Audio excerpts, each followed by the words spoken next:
Hi guys! Happy Sunday! I have here my low carb meal. What time is it? It's around 2:22 in the afternoon. So ngayon pala ako kakain. Meron akong egg. Meron ako dyan 2 slice ng liempo. I have 2 okra and 2 slices of eggplant. At ayan pa yung iba guys. So ayan, kain na tayo.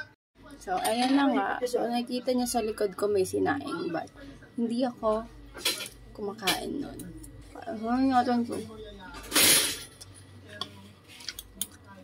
Okra. Okra is a low-carb vegetables. Bawal kasi hindi pwede kasi sa keto yung mga starchy vegetables. Gaya ng alam ko, isa sa mga example ng mga starchy veggies is yung squash. Alam natin, very, very nutritious yun. But may narinig ako na isang doctor nagsabi is starchy daw yung squash.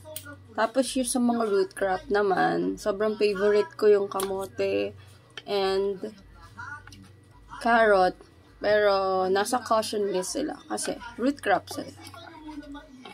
So, pwedeng alternative sa mga rice is, ito nga yung gulay at saka egg. At meron din siyang, kailangan may salt, syempre. Kasi this is a high-fat diet. At yung mantikang ginagamit sa pagprito nito, it should be the coconut oil. Ang ginamit ko is yung minola.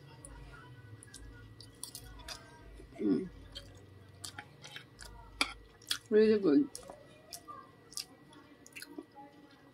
Nagmatakot kumain ng mga animal fat. Kasi this is healthier than dun sa mga oil na nabibili mo sa groceries, mga hydrogenated oils. It could lead, kapag matagal mo nang ginagamit yon, ini-insert mo sa katawan mo, it could lead to serious inflammation ng mga pamamaga sa loob ng katawan.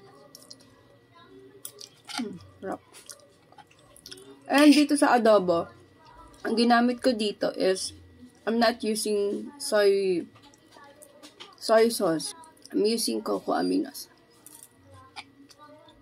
Cocoa aminos, may salt, pepper, lagyan ko ng